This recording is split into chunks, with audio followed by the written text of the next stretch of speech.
Tumbling Chinese equity markets, simmering tensions in the Middle East, a sluggish Eurozone, and even a potential Trump presidency in the US.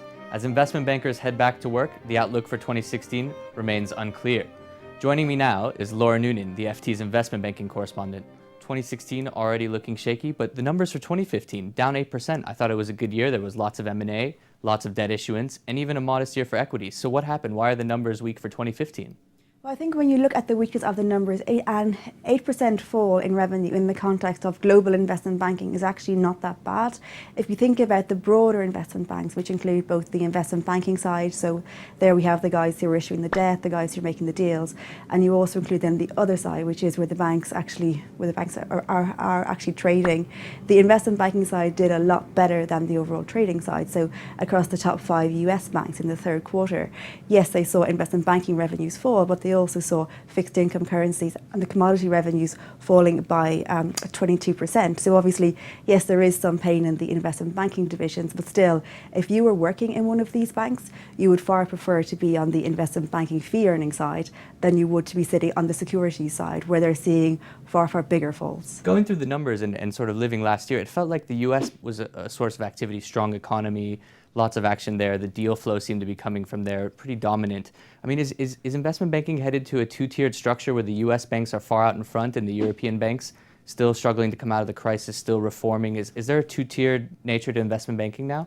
I think certainly if you look at how the different global investment banks ranked last year, you have seen that the falls for the big 5 US banks, they had a far more modest fall in revenues than their peers in the European market, and they also mainly gained on the market share. Now, the US banks have been stronger. They've been putting a lot more resources into investment banking. In the last number of years, we've really seen the US banks pull away from the European pack. And there we mean Goldman Sachs. We mean Goldman Sachs, JP Morgan, Citi, those kind of banks. And we've even seen one of the larger US retail banks, Wells Fargo, has been coming more into investment banking. I think what's going to be really interesting this year is that part of the reason that the big European banks, we're talking about Deutsche Bank, Credit Suisse, Barclays, have been falling is partly because they've made some deliberate strategic decisions not to do as much, and they haven't got the same balance sheet resources. But it's also partly because they've been quite distracted. They've had a lot of questions about their capital, about their overall viability, and they've really been thinking very hard on that, and that has allowed the US banks to really steal a march on them. Now, interestingly, coming into 2016, a lot of those European banks do have new CEOs in place.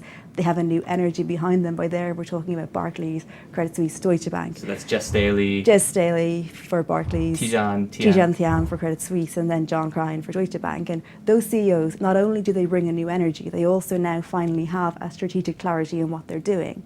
Within that, most of them are trying to pivot away from the kind of capital intensive areas of investment banking. By that, we're talking about trading and securities, those parts. They're pivoting towards advisory and investment banking division, the kind of typical things where you earn fees. So I think it will be really interesting in 2016 to see if they actually manage to close some of that gap. So who is best positioned then? Is it the same products mix as last year? M&A, is that how you're going to get to the top of the league tables in 2016? I think in broad terms, yes. I mean, I think in broad terms, M&A is going to be strong. If you talk to analysts, they're expecting investment banking fees on the M&A advisory side to rise by about 5% next year. Equities is also expected to be strong, up 5% or so.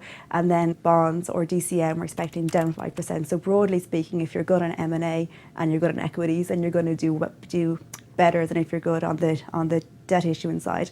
That places strengths of banks like, say, Goldman Sachs, very big in M&A, UBS, very big in equities. So those banks are certainly going to benefit. So it seems the big question then for 2016 in investment banking is, will the big geopolitical concerns take hold of the market, the Chinese economy, tensions in the Middle East, low oil price, elections in the US, or will the market continue to rumble through that and surpass the 2014 highs? Thank you, Laura, for joining us.